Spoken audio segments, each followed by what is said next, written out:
வணக்கம் பேவே, ஸ்ரீ குபேரன் டிவி நேயருக்கு லக்ஷ்மணன் அன்பு வணக்கங்கள். இப்போ நம்ம பார்க்க போகிறது வார ராசி பலன் 6ஆம் தேதியிலேருந்து 12ஆம் தேதி வரை எப்படி இருக்க போகுதுன்னு பார்க்க போகிறோம். ஸோ எப்போதுமே சொல்கிறதாங்க, லக்னத்துக்கு பாருங்கள். ராசிக்கு பார்ப்பதை விட லக்னத்துக்கு பார்க்க ரொம்ப பர்ஃபெக்டாக இருக்கும். உதாரணமாக ஒரு மகர லக்னம் விருச்சிக ராசியில் நீங்கள் விருச்சிக ராசிக்கான பலன்களை பார்க்கறத மகர ராசிக்கான பலன்களை பார்க்க ரொம்ப பர்ஃபெக்டாக இருக்கும்.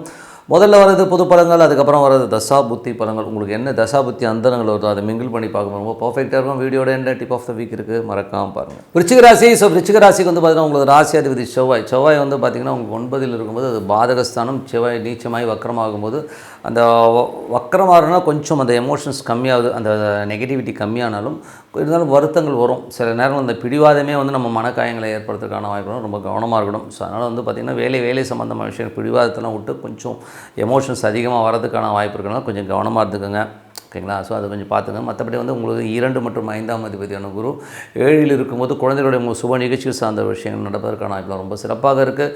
மற்றபடி 3ஆம் அதிபதி வந்து 4ல் இருக்கும்போது பார்த்திங்கன்னா கொஞ்சம் தாயாருடைய உடல்நலம் சம்மந்தமான விஷயங்களில் கொஞ்சம் ட்ரீட்மெண்ட் எடுக்கிறதுக்கான வாய்ப்புலாம் இருக்குது. அந்த ட்ரீட்மெண்ட்டில் கொஞ்சம் சின்னதாக செலவாகும். ஸோ மற்றபடி எல்லாமே சிறப்பு தான்.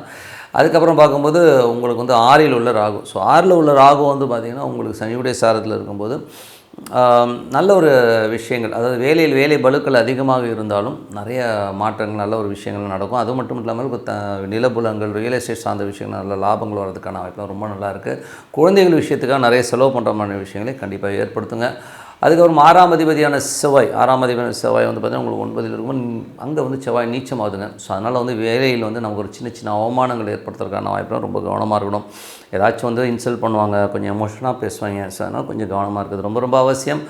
அதுக்கப்புறம் பார்க்கும்போது உங்களுக்கு வந்து 7ஆம் அதிபதியான சுக்கிரன். ஸோ 7ஆம் அதிபதியான சுக்கிரன் வந்து பார்த்திங்கன்னா உங்களுக்கு என்ன மாதிரி விஷயங்களே பண்ணுவார். ஸோ 7ஆம் அதிபதியான சுக்கிரன் வந்து பார்த்திங்கன்னா உங்களுக்கு 4ல் இருக்கார். ஸோ அது வந்து நிலபுலங்கள் சார்ந்த விஷயங்கள் ரொம்ப சிறப்பாக இருந்தோம். அது போகிற நட்சத்திர சாரம் வந்து பார்த்திங்கன்னா அவிட்ட நட்சத்திரம் செவ்வாயோட நட்சத்திரத்தில் இருந்து அது வந்து 10ல் போகும்போது தொழில் ரீதியான விஷயங்கள் வந்து சின்ன அவமானங்கள் ஏற்படுறது, இல்லைன்னா கணவன் மனைவியினோட வந்து ஒரு மாமியாரால் ஒரு பிரச்சனை வர்றதுமான விஷயங்களாக இருக்கும். ஸோ கொஞ்சம் கேர்ஃபுல்லாக இருக்கிறது ரொம்ப அவசியங்க. ஸோ அதுக்கப்புறம் பார்க்கும்போது உங்களுக்கு 8ஆம் அதிபதி. ஸோ உங்களுக்கு வந்து 8ஆம் அதிபதியான புதன் வந்து பார்த்திங்கன்னா உங்களுக்கு வந்து என்ன மாதிரி விஷயங்களே பண்ணுவார். ஸோ 8ஆம் அதிபதியான புதன் வந்து பார்த்திங்கன்னா உங்களுக்கு 2ல் இருக்கும்போது கொஞ்சம் பார்த்து பேசணும். பட் திடீர் அதிர்ஷ்டங்களை கொடுப்பார்னா திடீர் அதிர்ஷ்டங்களை கொடுப்பதற்கான வாய்ப்புகள் நிறைய இருக்குது. ஏன்னா வந்து அந்த 2 போது ஒரு பெரிய விஷயத்தை சாதிக்கணும்னு நினச்சி போகும்போது அது நிறைய தடைகள் இருந்தாலும் திடீர்னு அந்த காரியம் வெற்றி பெறுவதற்கான ரொம்ப நாள். ஏன்னா வந்து புதன் வந்து கேதுடைய சாரத்தில் இருந்து அது வந்து 11ல் இருக்கும்போது அது திடீர் லாபங்களையும் திடீர் அதிர்ஷ்டங்களையும் கொடுக்குறதுக்கான ரொம்ப சிறப்பாக இருக்குங்க. ஸோ அது வந்து ரொம்ப நல்ல விஷயம். ஏன்னா வந்து அந்த 11ஆம் அதிபதியோட லிங்க் கிடைச்சாலே வந்து வந்துடும். குடும்பத்தாருக்கு வந்து தேவையான ஒரு வருமானங்கள், திடீர் வருமானங்களை தருவதற்கான வாய்ப்புலாம் ரொம்ப நல்லாயிருக்கு. கடன் ஏன்னா கேட்டீங்கன்னா கூட கிடைக்கிறதுக்கான வாய்ப்புலாம் ரொம்ப நல்லாயிருக்கு. 9ஆம் அதிபதி. ஸோ 9ஆம் அதிபதியான சந்திரன். ஸோ 9ஆம் அதிபதி சந்திரன் வந்து பார்த்திங்கன்னா குழந்தைகள் விஷயங்கள் வந்து கொஞ்சம் வந்து ஒரு நல்ல ஒரு மாற்றங்கள், ஒரு ஆன்மீக சுற்றுலா போகிறதுக்கான வாய்ப்புலாம் ஒரு கோயில் குளங்கள்லாம் வந்து திங்கள் செவ்வாயில் போவீங்க. ஸோ அதுக்கப்புறம் பார்த்திங்கன்னா முக்கியமாக பார்த்திங்கன்னா வாரத்தின் இறுதி பகுதி சனிக்கிழமை ஞாயிற்றுக்கிழமை மட்டும் கொஞ்சம் ஸ்ட்ரெஸ்ஸாக இருக்கிற மாதிரி ஃபீல் இருக்கும். மற்றபடி எல்லாமே சிறப்பு தாங்க. ஸோ அதுக்கப்புறம் பார்க்கும்போது உங்களுக்கு வந்து பார்த்திங்கன்னா விருச்சிக லக்னக்காரர்களுக்கு வந்து பார்த்திங்கன்னா என்ன மாதிரி விஷயங்களில் பிரச்சனை வரும்போது ராகு. ஸோ ராகு வந்து பார்த்திங்கன்னா 5ல் இருந்து அது வந்து சனியுடைய சாரத்துலேருந்து குழந்தைகளுக்காக நிறைய ஒரு ஸ்பெண்ட் பண்ணுற மாதிரி விஷயங்களை கண்டிப்பாக கொடுத்துரும். சுக்கிர தசாபுத்தி அந்தரங்கள்லையும் பார்த்திங்கன்னா உங்களுக்கு வந்து 7ஆம் தேதி சுப நிகழ்ச்சிகள் சார்ந்த விஷயங்களும் ரொம்ப சிறப்பாக நடக்கும். ஸோ நல்ல விஷயங்கள்லாம் நடக்கும்னா வந்து அடுத்தடுத்த விஷயங்கள்னா ஒரு பிரார்த்தனை அவசியங்க. ஸோ மனதார இறைவனை பிரார்த்தனை பண்ணும்போது அற்புதமான விஷயங்களும் இதில் வந்து பார்த்திங்கன்னா மெயினாக வந்து 10ஆம் அதிபதி. ஸோ 10ஆம் அதிபதியான சூரியன். ஸோ 10ஆம் அதிபதியான சூரியன் வந்து பார்த்திங்கன்னா உங்களுக்கு வந்து 2ல் இருக்கும்போது அது நல்ல ரீதியில் வந்து நிறைய விஷயங்கள், தொழில் ரீதியான விஷயங்களும் நல்ல ஒரு பாசிட்டிவான விஷயங்கள் நடக்கும். புதிய பார்ட்னர்ஷிப் சம்மந்தமான விஷயங்கள், ரியல் எஸ்டேட் சம்மந்தமான விஷயங்கள் நல்ல ஒரு விஷயங்கள்லாம் நடக்கும். 11ஆம் அதிபதியான புதன். 11ஆம் அதிபதி புதன் வந்து பார்த்திங்கன்னா உங்களுக்கு வந்து 2ல் இருந்து அது வந்து கேதுடைய சாரத்தில் வந்து நல்ல லாபங்களை தரதுக்கான ரொம்ப சிறப்பாக இருக்குங்க. ஸோ இதில் வந்து பார்த்திங்கன்னா இதுவரை பார்த்து பொது பலன்கள் இப்போது பார்க்கும்போது தசாபதி பலன்கள் விருச்சிக லக்னமாக இருந்து சூரிய தசாபதி. சூரியன் வந்து பார்த்திங்கன்னா 10ஆம் அதிபதி உங்களுக்கு 2ல் இருக்கும். தொழில் ரீதியான விஷயம் நல்ல லாபங்கள், நல்ல ஏற்றங்கள், ரியல் எஸ்டேட், வண்டி வாகன விற்பனை சம்மந்தமான விஷயங்கள் இருக்கலாம், நல்ல லாபங்கள் வரதுக்கான வாய்ப்புலாம் ரொம்ப நல்லாயிருக்கு. விருச்சிக லக்னமாக இருந்து சந்திர தசாபதி. சந்திரன் வந்து பார்த்திங்கன்னா உங்களுக்கு 9ஆம் அதிபதியாக இருந்து ரொம்ப சிறப்பான பலன், நல்ல விஷயங்கள்லாம் கண்டிப்பாக கொடுங்க. ஸோ வாரத்தின் இறுதி பகுதி சனிக்கிழமையில் மட்டும் கொஞ்சம் எமோஷன்ஸ் இருக்கும். ஏன்னா சந்திராசிரமமாக இருக்கிறதுனால அந்த டைமில் மட்டும் கொஞ்சம் கேர்ஃபுல்லாக இருந்துக்கணும். ஸோ விருச்சிக லக்னமாக இருந்து உங்களுக்கு வந்து செவ்வாய் தசாபதி. செவ்வாய் வந்து 9ல் இருக்கும். தந்தை சார்ந்த விஷயங்கள் சின்ன அவமானங்கள் இருக்கும். வெளிநாட்டில் வந்து ஒரு எமோஷன், ஒரு ஸ்ட்ரெஸ் இருக்கிறதுக்கான வாய்ப்பு கொஞ்சம் கவனமாக இருக்கணும். விருச்சிக லக்னமாக வந்து ராகு தசாபதி. ராகு வந்து 5ல் இருக்காருங்க. ஸோ 5ல் இருக்க ராகு வந்து குழந்தைகளோட எமோஷன்ஸ் ஜாஸ்தி இருக்கும். பட் இருந்தாலும் எல்லாமே சிறப்பாக இருக்கும். சுப நிகழ்ச்சி நடத்துவதற்கான வாய்ப்புகளை கண்டிப்பாக ஏற்படுத்துங்க. குழந்தைகளோட விஷயங்கள் குழந்தைகளோட வளர்ச்சிலாம் ரொம்ப சிறப்பாக இருக்கும். அதுக்கப்புறம் பார்க்கும்போது ரிச்சிக லக்னமாக இருந்து குரு தசாபுத்தியும் குரு வந்து 7 இருக்காருங்க. ஸோ 5ஆம் அதிபதி 7 இருந்து வக்கரமாக இருக்கும். குழந்தைகளோட பிடிவாதம் இருக்கும். பட் பிடிவாதமாக இருந்தாலும் நல்ல விஷயங்கள், நல்ல மாற்றம், நல்ல ஏற்றங்கள் வருவதற்கான வாய்ப்பு ரொம்ப சிறப்பாக இருக்குங்க. ஸோ அது வந்து ரொம்ப நல்ல விஷயங்கள் தான். அதுக்கப்புறம் பார்த்து ரிச்சிக லக்னமாக வந்து சனி தசாபுத்தி அந்தரங்கும். சனி வந்து பார்த்திங்கன்னா உங்களுக்கு 3ஆம் அதிபதி 4 இருக்கிறது. ஸோ தாயார் சம்மந்தமான விஷயங்கள் நல்ல ஏற்றங்கள், நல்ல சந்தோஷங்கள், குதூகலங்கள்லாம் இருக்கும். ஸோ அதெல்லாமே ரொம்ப சிறப்பு தான். ஏதாவது வீடு விற்பனை இந்த மாதிரி விஷயங்களும் வந்து பாசிட்டிவாக நடக்கிறதுக்கான வாய்ப்புலாம் ரொம்ப சிறப்பாக இருக்குது. ஸோ அதெல்லாமே ரொம்ப நல்ல விஷயம் தான். பட் இருந்தாலும் வந்து குருடைய சாரத்திலும் கொஞ்சம் ஸ்லோவாக நடக்கும். ஏன்னா குரு இப்போது வக்கரமாக இருக்கிறனால பிப்ரவரி 3ஆம் தேதி வரை வந்து கொஞ்சம் ஸ்லோவாக பரமாக இருக்கும். அதுக்கப்புறம் எல்லாமே சரியாயிடும். விருச்சிக லக்னமாக இருந்து சனி தசாபுதம். சனி வந்து பார்த்திங்கன்னா 3, 4ஆம் அதிபதியாக இருக்கும். அதை சொன்ன மாதிரி ப்ராப்பர்ட்டி டிஸ்போசிங்கும் ரொம்ப சூப்பராக இருக்கும். அம்மாவுடைய உடல்நலம் சார்ந்த விஷயங்கள் மட்டும் கொஞ்சம் கேர்ஃபுல்லாக இருக்கணும். விருச்சிக லக்னமாக இருந்து புதன் தசாபுதம். புதன் வந்து பார்த்திங்கன்னா உங்களுக்கு 8ஆம் அதிபதியாக வந்து 11 கேதுடைய சாரத்தில் போகும்போது நல்ல திடீர் அதிர்ஷ்டங்கள், திடீர் விபரீத ராஜயோகங்கள் ஏற்படுவதற்கான வாய்ப்புலாம் ரொம்ப சிறப்பான யோகங்களை கண்டிப்பாக எதிர்பார்க்கலாம். ஸோ அது வந்து ரொம்ப நல்ல விஷயங்கள். நண்பர்கள், மூத்த சகோதரர்கள் வந்து திடீர் அதிர்ஷ்டங்கள் வருவதற்கான வாய்ப்பு, ஏதாவது லீகல் இஷ்யூஸ் ஏதாச்சும் இருந்தால் அதை கிளியர் ஆகி வந்து நமக்கு வந்து ஒரு ஃபேவராக வரதுக்கான வாய்ப்புலாம் ரொம்ப நல்லாயிருக்கு. ரிச்சிக லக்னமாக இருந்து சுக்கிர தசாபுத்தின்னு சுக்கிரன் வந்து பார்த்திங்கன்னா உங்களுக்கு வந்து 7ஆம் அதிபதியாக இருந்து அவர் வந்து 4 இருக்கும்போது ரியல் எஸ்டேட் அந்த துறையில் நல்ல விஷயங்கள், நல்ல ஏற்றங்கள் வருவதற்கான வாய்ப்புலாம் இருக்குது. பட் இருந்தாலும் நடைமுறையில் வந்து சின்னதாக ஒரு மனக்காயங்கள் இருக்கும். மற்றபடி எல்லாமே சிறப்பு தாங்க. சுப நிகழ்ச்சி நடத்துவதற்கான வாய்ப்பும் ரொம்ப சிறப்பாக இருக்குங்க. ஸோ எல்லாமே நல்லது தான். ஸோ என்னை பொறுத்தவரை எனக்கு ஒரு நல்ல ஒரு பிரார்த்தனை, மனதார இறைவனை பிரார்த்தனை பண்ண உள்ளுக்குள்ள வந்து இறைவன் வரணும். ஸோ அந்த மாதிரி இறைவனை பிரார்த்தனை பண்ண கண்டிப்பாக அடுத்த லெவல் போகிறதுக்கான வாய்ப்பு ரொம்ப சிறப்பாக. Tip of the week. So tip of the வீக்கில் வந்து பார்த்திங்கன்னா இப்போ நம்ம பார்க்க போகிறது இப்போ நடைமுறையில் கோச்சாரத்தில் வந்து சனி ராகு இணைவு வரப்போகுதுங்க. ஸோ அதுவும் வந்து மீன ராசியில் வரப்போகுது. ஸோ மீன ராசியில் வரும்போது பார்த்தீங்கன்னா சனியும் ராகு வந்து ஒன்றோடு ஒன்று கிராஸ் ஆகிற அந்த மூமெண்ட்டு. ஸோ எக்ஸாக்டாக பார்த்திங்கன்னா 30ஆம் தேதி வந்து, பட் இதோட எஃபெக்ட் வந்து பார்த்திங்கன்னா ஒரு 25 தேதியிலேருந்து தெரிய ஆரம்பிச்சிடும்.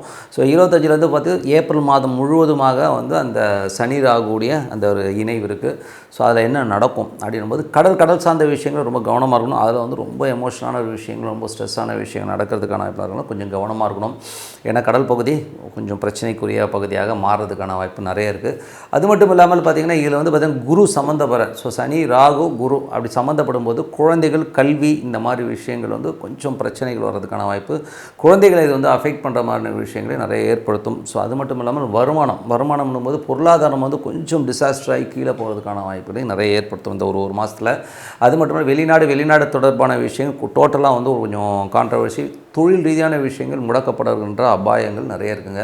ஸோ அதனால் வந்து கொஞ்சம் செலவினங்கள் அதிகமாகிற ஃபீலிங் நிறைய ஏற்படுத்தும். ஏன்னா வந்து இது காலபுருஷனுக்கு வந்து 12ஆம் இடம்ன்றனால கொஞ்சம் விரயங்களையும் நிறைய கொஞ்சம் சின்ன அழிவுகளையும் ஏற்படுத்தும். அதுவும் கடல் சார்ந்த விஷயங்கள் நிறைய இது பண்ணும். அது மட்டும் இல்லாமல் குரு வந்து இப்போ செவ்வாயுடைய சாரத்தில் போகும்போது அது வந்து நமக்கு வந்து ஒரு குழந்தைகள் சம்மந்தமான விஷயம் மட்டும் இல்லாமல் கொஞ்சம் வந்து இந்த ரத்த சம்மந்தமான விஷயங்கள் வந்து கொஞ்சம் பிரச்சனைகளை ஏற்படுத்துறதுக்கான வாய்ப்பை கொண்டு வந்துடும். ஏன்னா வந்து குருன்றதே பார்த்திங்கன்னா உங்களுக்கு 9 மற்றும் 12ஆம் அதிபதியாக இருக்கும்போது வெளிநாட்டில் இருந்து ஒரு சில விஷயங்கள்லாம் வந்து நமக்கு பிரச்சனைகள் வருவதற்கான வாய்ப்புகளையும் நிறைய ஏற்படுத்தும். அதனால் வந்து கொஞ்சம் கவனமாக இருக்கணும். குழந்தைகள் இதில் வந்து மேஜராக பாதிக்கப்படுறதுக்கான வாய்ப்புகள், தொழில் ரீதியான விஷயங்கள் முடக்கப்படுவதற்கான வாய்ப்புகள் நிறைய இருக்குது. ஸோ கொஞ்சம் கேர்ஃபுல். இது வந்து யாரெல்லாம் பாதிக்கும்? ஸோ மேஜராக வந்து இது பாதிக்கிறது வந்து பார்த்திங்கன்னா உலகம் முழுவதுமே இது ஒரு சின்ன ஒரு சலசலப்புகளே அந்த ஒரு மாதம் ஏப்ரல் முழுவதும் இருந்தாலும் இது யாரை வந்து நமக்கு யாருக்கு பாதிக்கணும் போது யாரெல்லாம் சனி தசா புத்தி அந்தரங்கள் நடக்குதோ அவங்களுக்கு பாதிப்புகள் கண்டிப்பாக இருக்கும். அதுவும் அந்த ஏப்ரல் மாதத்தில் வரணும். அந்த சனி புத்தி அந்தரங்கள் இருக்குன்னா அவங்க ரொம்ப கேர்ஃபுல்லாக இருக்கணும். அதே மாதிரி ராகு தசா புத்தி அந்தரம் நடக்கிறவங்களும் இந்த பிரச்சனைகள் வர்றதுக்கான வாய்ப்புலாம் நிறைய இருக்குது. அதே மாதிரி குரு தசா புத்தி அந்தரம் நடக்கணும் கண்டிப்பாக வந்து இது ஒரு பிரச்சனையை ஏற்படுத்தும். இதில் வந்து என்ன ஒரு பேத்தட்டிக்கான விஷயம்னா இதில் வந்து குழந்தைகள் பாதிக்கப்படுறாங்கிறது தான் வந்து ரொம்ப கஷ்டமான விஷயம். ஸோ அதனால் குழந்தைகள் சம்மந்தமான குழந்தைகளை கொஞ்சம் கரெக்டாக பார்த்துக்கணும். ஓகேங்களா? ஸோ அந்த மாதிரி பார்த்துக்கிறது ரொம்ப பொருளாதாரம் வந்து பார்த்திங்கன்னா கொஞ்சம் டிராஸ்டிக்காக வந்து ரொம்ப ப்ராப்ளமேட்டிக் ஆகிறதுக்கான வாய்ப்புலாம் நிறைய இருக்குது. நிறைய குருமார்கள் பார்த்திங்கன்னா இந்த சாமியார் வேஷம் போட்டுட்ருக்கேன், சாமியார் இருக்கிறவங்களாம் வந்து டமால் வெளியில் வந்து வெடித்து அவங்க மேலே கேஸ் போடுறது, உள்ள தூக்கி வைக்கிறது, இந்த மாதிரி விஷயங்கள் நடக்கும். நிறைய சாமியார் மேலே கேஸ் போயிட்டுருக்கு. அது ஒரு விஷயம்.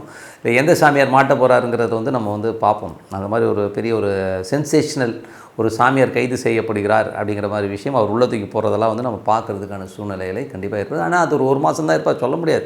பட் உள்ளே போகிறதுக்கான வாய்ப்புகள் நிறைய இருக்குது. ஸோ அந்த மாதிரி விஷயங்கள் இருக்குது. ஸோ அதனால் வந்து நம்ம கொஞ்சம் கேர்ஃபுல்லாக இருந்துப்போம். ஏன்னா வந்து இது வந்து சம்மந்தமே என்ன செவ்வாயுடைய சம்மந்தப்படும் போதே ரத்தம் சம்மந்தமான விஷயங்கள் டிசீஸாக வர்றதுக்கான வாய்ப்புகள் இருக்குது. அது மட்டும் இல்லாமல் பார்த்திங்கன்னா இது வந்து ராகு சனினாலே வந்து பார்த்திங்கன்னா அது கர்மா கர்மா பேஸ் பண்ணி வரும்போது கொஞ்சம் பிரச்சனைகளை நிறைய கொடுத்துரும். அது வந்து சனி வந்து உங்களுக்கு வந்து எந்தெந்த பார்வையில் கொடுக்கணும் போது பொருளாதாரத்தை வந்து டோட்டலாக அஃபெக்ட் பண்ணுற மாதிரி ராகுவோடய சேர்ந்து அதை அஃபெக்ட் பண்ணும்போது ரொம்ப ஸ்ட்ரெஸ்ஸஸ் வரும். அது மட்டும் இல்லாமல் ராகுங்கிறதே வந்து பார்த்திங்கன்னா கொஞ்சம் பெருசாக வரும், கொஞ்சம் வீக்கங்கள் அதிகமாக வர்றது அந்த மாதிரி விஷயங்களை ஏற்படுத்தும். கொஞ்சம் பார்த்து நடந்துக்கணும், ஓகேங்களா. சில நேரங்கள் வந்து பார்த்திங்கன்னா அந்த டிசீஸ் வரும்போது அவங்களுடைய வீக்கம் வந்து அதுக்கப்புறம் ரிலீஃப் ஆகும்போது பார்த்திங்கன்னா ரொம்ப டல்லாகிற மாதிரி ஃபீலெல்லாம் கண்டிப்பாக ஏற்படுத்தும். அதனால் கொஞ்சம் நம்ம கேர்ஃபுல்லாக இருந்துக்கணும், ஓகேங்களா. ஏற்கனவே வந்து நிறைய பிரச்சனைகளை நம்ம ஃபேஸ் பண்ணிட்டு வந்தாலும் இந்த காலகட்டங்களில் வந்து கொஞ்சம் நமக்கு வந்து சேலஞ்சிங்காக இருக்கும் அந்த ஏப்ரல் மாதம். ஸோ இது வந்து மார்ச் 20-25 தேதியிலேருந்தே நமக்கு தெரிய ஆரம்பிச்சிடும். பட் ஏப்ரல் வந்து கொஞ்சம் சிவியராக பாதிக்கும். ஏப்ரலுக்கு அப்புறம் எல்லாமே கிளியர் ஆகிடுங்கிறது தான் உண்மையான விஷயம். அதுவரை நம்ம வந்து கொஞ்சம் உஷாராக இருக்கணும் அப்படிங்கிறது உண்மையான விஷயம். ஏன்னா அதுக்கப்புறம் பார்த்திங்கன்னா உங்களுக்கு ராகு கேது பேச்சே ஆகிடும். பேச்சியாக இந்த பக்கம் வந்து சனி அந்த பக்கம் போயிடும். ஸோ இது ரெண்டும் கிராஸ் ஆகிற அந்த லிமிட் பயங்கரமான ஒரு எமோஷன். பட் இதோடைய பாதிப்பு கண்டிப்பாக அடுத்த ஒரு 3 மாதங்களுக்கு இருக்கும். அதாவது உங்களுக்கு அந்த ஏப்ரலில் இருக்கிற பாதிப்பு வந்து ஒரு எப்படி இருந்தாலும் ஒரு மே ஜூன் வரை வந்து அந்த பாதிப்பு அந்த ஷேக் இருக்கும். அது ஒரு ரெகுலர் லைஃப் வந்துடும், அவ்வளோதான். ஓகேங்களா. ஸோ அதனால் கொஞ்சம் உஷாராக இருந்துப்போம். ஸோ நல்லதே நடக்கும். நம்ம வந்து இப்போலேருந்தே வந்து கொஞ்சம் அலர்ட்டாக இருந்துக்கிறது ரொம்ப ரொம்ப நல்லதுன்னு சொல்லிட்டு உங்களிடம் விடைபெறுவது உங்கள் லட்சுமி நாராயணன். நன்றி, வணக்கம். ஸ்ரீ குபேரன் டிவியை பார்த்தமைக்கு நன்றிகள். மேலும் இது போன்ற தகவல்களை தெரிந்து கொள்ள ஸ்ரீ குபேரன் டிவியை சப்ஸ்கிரைப் செய்யுங்கள். மறக்காமல் பெல் ஐக்கானை கிளிக் செய்யுங்கள்.